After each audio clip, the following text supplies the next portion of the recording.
Wave 3 News troubleshooters John Boel and Natalia Martinez take you behind the investigation. Right now on Wave 3 News Now. So you thought you saw everything over the 1.5 billion hours of coverage we did on Kentucky Derby 150. You're wrong.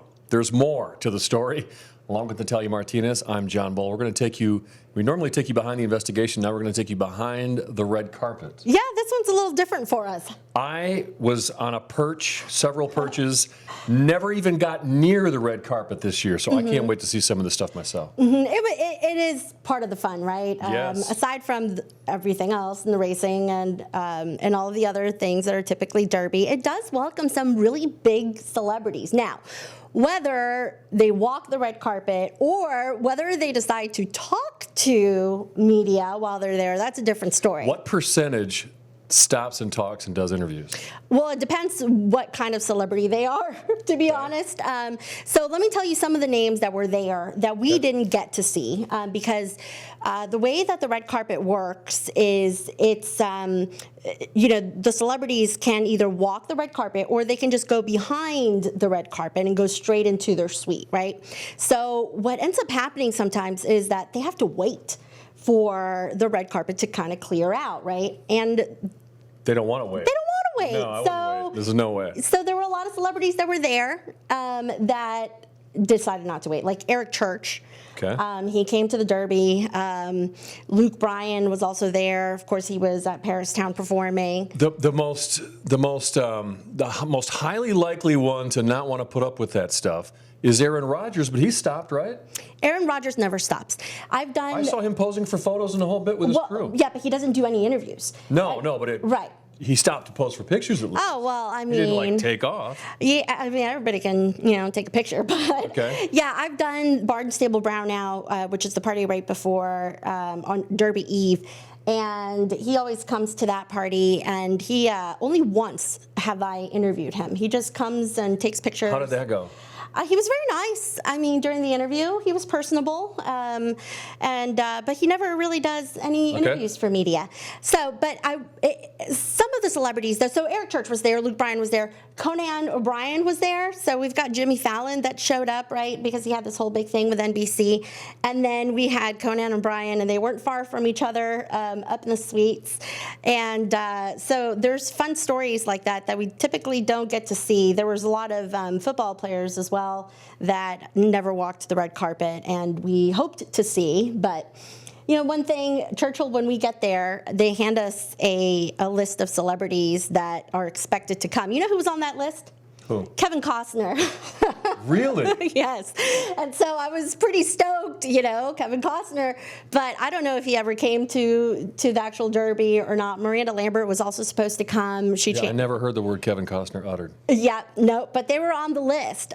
So here's the thing, though. What you learn about covering these things is, not everybody is as nice as you wish they would be. No. And then sometimes you get really surprised by some of the people who, go out of their way to be nice to the media. Be nice, yeah. Yeah. Milton Metz did these for decades for WHS Radio, and we asked him one time, who was the meanest celebrity you ever interviewed? And he named two. He said Wayne Gretzky was not particularly nice, and Rod Stewart, which I kind of thought was funny. Interesting. Yeah. As far as, let me play you a couple of clips here. As far as everyone was nice. I can't say that anyone was rude, but in your mind, you kind of expect certain characters, right? Like Tracy Morgan walked the red carpet on the Barnstable Brown party, and I expected Tracy Morgan. Yeah. And flatline. Really? See, Flatline. sometimes I totally get that. Like sometimes you're capturing people in a certain part of the day. Maybe they had a rough time getting in. Maybe they got something going on in their life. You know what I mean? They can't be character all the time. True, but then don't walk the red carpet. True. If you don't want to talk to people, then don't, Right. Like I think at one point I asked him, okay, so what's your pick? And he said, not sharing it. No, that's nice. And I was like, I wanted to say, Tracy, you're talking to Kentucky. I think they know how to bet. Oh, I can tell you the times I covered Barnstable Brown, Back in the 90s, I never had a meaningful conversation with anybody. It was all so shallow, and you could tell they were just doing it to be doing it because they had to. Nothing of interest at all. Yeah, I try to not ask the same questions that everyone is going to ask. And I think one of the coolest conversations that I personally had was with Clay Walker. He's a country music legend. And I have that clip here loaded if we can play it here. There we go. So let me play Clay Walker. So we were talking about how country music has evolved and is changing, continuously. But he was, I had a moment where I'm like, am I really having this conversation? Let's listen to it. So I got a brand new single out. Toby Keith wrote it. It's called I Know She Hung the Moon. And Toby and I have been friends since our careers began, about the same time. And Toby sang it for me one night, and I said, it sounds like a George Strait song. He goes, no, it sounds like a Clay Walker song. I mean, you just touched my heart. That's been such a hard thing for the entire country music community to process. What's that been like? I think we're still kind of adjusting to it. We've lost so many icons in the music business just in the last year. Jimmy Buffett, Toby Keith, Irv Woolsey, who managed George Strait.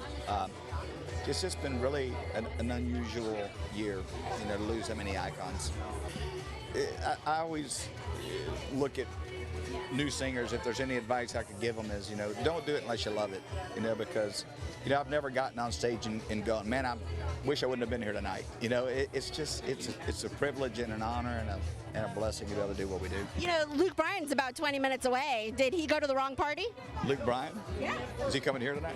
He's over at Paristown, but give him a call. I don't want him drinking my good liquor in there. I need to get in there. Get me in there. Wow, you drove him off with that. The look in his eye when he brought up his name. That was interesting. Yeah, Luke Bryan. Yeah. But, Toby Keith, he just passed away, and he was really good friends with Clay Walker. And so sometimes, you do have those really meaningful conversations with folks. And then you have people like Thomas Rhett, who, so on the red carpet, sometimes there's people that are ushering these celebrities away. Right. And so where we were was further down on the path. And so there was this lady that was running it, and they grabbed Thomas Rhett, who's a huge, I don't know if you listen to country, but he's like super famous country music. And he was being ushered away. And I was like, no, don't take him away. And shout out to him, because he comes over, he goes, hold on. He goes, I got you.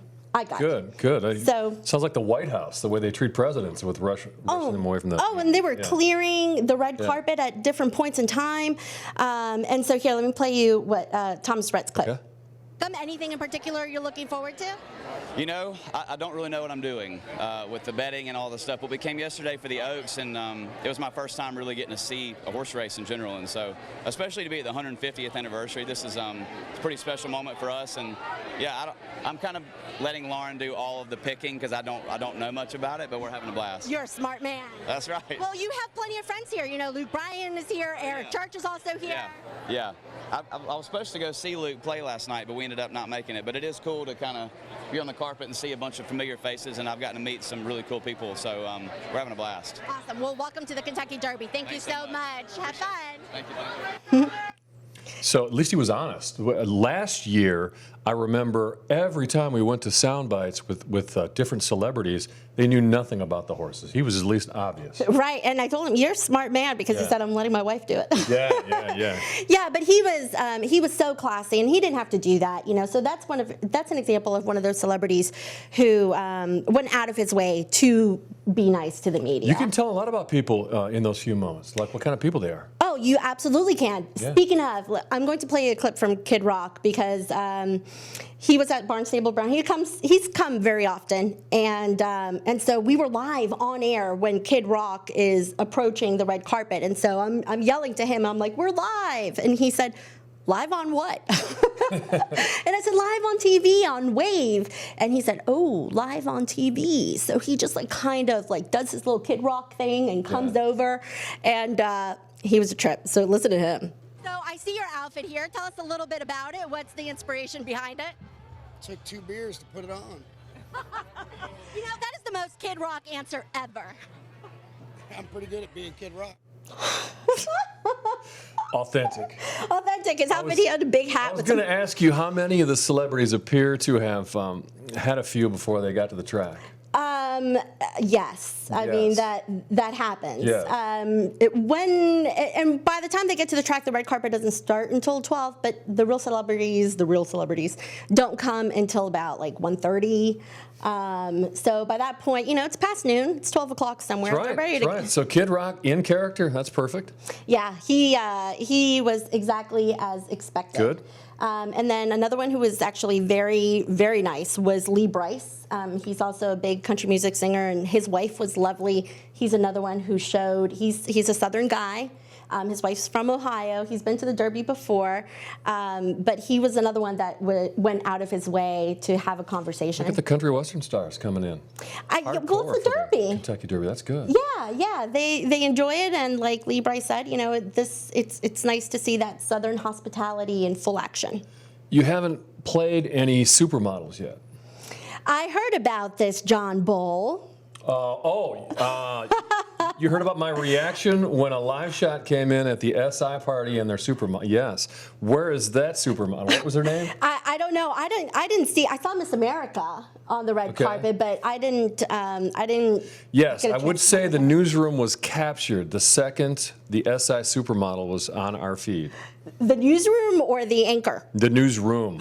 Many more than me, even females. I mean, my photographer, we saw Miss America, and my photographer, Jeff, he was like, wow, you know, and he's a very nice, quiet guy. Yes. And, you know, he's a little funny, and he never says anything remotely close, and he was like, wow. And I said, yeah, you know. Yeah. Mm-hmm. Okay, any more? Yeah, let's play here. Okay, let's play. Let's play. Wrap it up here in 4 minutes. This is someone who, true to character, as opposed to Tracy Morgan, who was like flatline. Chris Tucker. Oh, Chris Tucker. Okay, I want to. Chris Tucker was great. Yeah. This is your first Derby? No, I've been here to a few, and every time it's nice. People are beautiful. The weather's even looking good, so it seemed like a lot of fun. Okay, so I heard you just a second ago say, which one is your pick? Catching Freedom. Give me my freedom. Yeah, I'm going with Catching Freedom. Hopefully he can win something. So for anybody who hasn't been to Kentucky or the Derby and just sees the hats, how would you describe it? Oh man, it's nothing like it. One of the best events in the world. People are dressed to the nine, even the guys. You know, we gotta compete with the ladies. And you ain't gonna find no more beautiful hats like this unless you go to a Baptist church, a black Baptist church. So it's great. It's awesome. He was a trip. That's exactly what I expected out of Chris Tucker. So I'm going to share one more quick story, and this one's the one that really got to me. So Randy Travis has had a stroke, and he's been struggling with his health. Last year he came to the Derby. This year he did. He was in a wheelchair. Stood up to do a couple of interviews along with his wife. I didn't interview him this year, but I did come to him and say, you know, I want to thank you for your music. Mm-hmm. And the reaction that he gave me, his eyes lit up, and he reached out and grabbed my hand and said, thank you. Most recognizable voice in the history of country music. It gives me goosebumps thinking about it right now. And his wife said, you know, it meant so much to him. So, yeah, you never know where you're going to get. All right. Well, thank you very much for taking us through that. That was what I expected in many cases, although I wanted to see Aaron Rodgers, but oh well. So did I. He's got to focus on New York Jets and healing his Achilles that blew out. He can talk. He can talk. Talk to us, Aaron. Come on, Aaron. Next year. With Natalia Martinez, I'm John Boel. That's our coverage behind the red carpet for Derby 150. Come back around next year for Derby 151. Have a good day.